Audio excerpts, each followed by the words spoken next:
Seperti inilah kondisi warga di perumahan Anugrah Permai tahap 2 Kecamatan Sukarame, Kelurahan Talang Jambi, Palembang yang hingga saat ini belum mendapatkan akses air bersih dari Perumda Tirta Musi Palembang.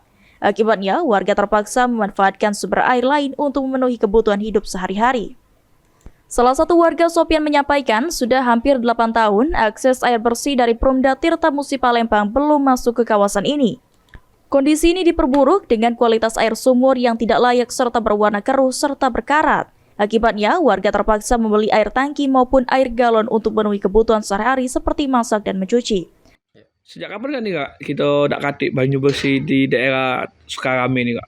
2018 untuk perumahan Anugrah Permai tahap 2 nih. Oh, ini masuk Kota Palembang Kak ya? Iya, alhamdulillah Kota Madia aja kan. Kota Madia Kak? Iya.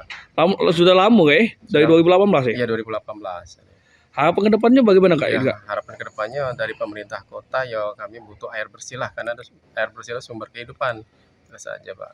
Oh. Karena kami ngandal ke kalau udah hujan ya beli gitu Pak. Berarti sudah lama nih kan Kak? Iya, sudah lama. Karena di sini sumur bor juga udah bisa karat kan. Lah sudah ngaju ke PDAM apa belum ini Kak? Kalau untuk kepada PDAM tuh sudah, tetapi kan dengan catatan ya kami tuh di situ udah bisa boleh akses kan pipa untuk connect ke perumahan sebelah. Hal senada juga disampaikan oleh Batiar, untuk saat ini belum ada akses air bersih yang masuk. Sebagian warga terpaksa mengandalkan air hujan untuk mencuci dan mandi.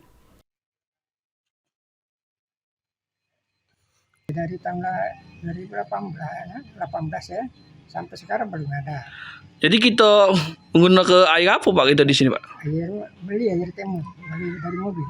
Beli dari mobil Kak? Iya. Kalau pakai sumur di sini Airnya kuning. Oh, kuning Kak? Kuning airnya. Jadi gimana Pak harapan kedepannya? Ya, harapan itulah misalnya bayu bersih beratnya kan, ada bantuan dari pemerintah. Bantuan dari pemerintah bahwa ya? Warga berharap pemerintah dapat mengambil langkah agar masyarakat dapat menikmati air bersih. Idham Pal TV.